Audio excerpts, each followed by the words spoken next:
Let's get an update on Hurricane Melissa now, which has been downgraded to a Category 2 system after carving a path across multiple Caribbean nations.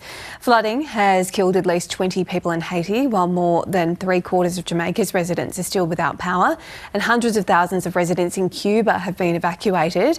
Nate is watching the situation closely. What's the latest, Nate? The latest update on Melissa is that it's just left the Cuban coast. It's been a very, very wild 24 hours through this region. It has really carved a path of destruction across, well, first Jamaica and now Cuba, and it's heading towards the central and eastern Bahamas next. The pictures are just incredible. We've seen huge amounts of rainfall, widespread destruction.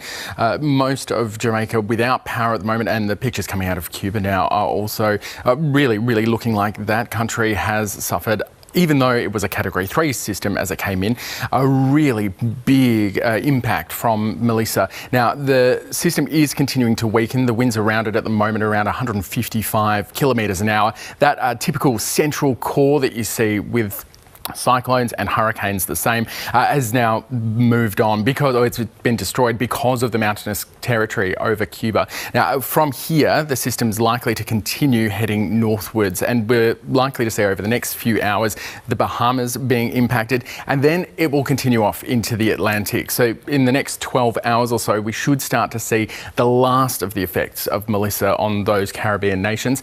We're going to keep across the latest for you as the updates come in from the American Forecasting Services, and we'll try to get some information from the ground as soon as possible, team, but you can understand it's an incredibly difficult situation. Yeah, and it sounds like for Jamaican authorities it's actually really difficult to assess the full scale of the damage because there has been damage to communication blackouts, of course. There have been people in shelters also just trying to get out now and assess the damage to their homes. Of course, poverty is a big issue in Jamaica, and people, we heard yesterday, there actually just wasn't enough shelters for people to get to. Yeah, and we've been speaking to a number of people in Jamaica over the past couple of days preparing, and many of them are now without power. So it's going to take some time to assess the full scale of the damage in Jamaica. Just some of those pictures are absolutely really extraordinary. Yeah. And so we will keep you up to date on the latest developments throughout the morning. We're hearing that some parishes actually in Jamaica, in Santa Cruz town,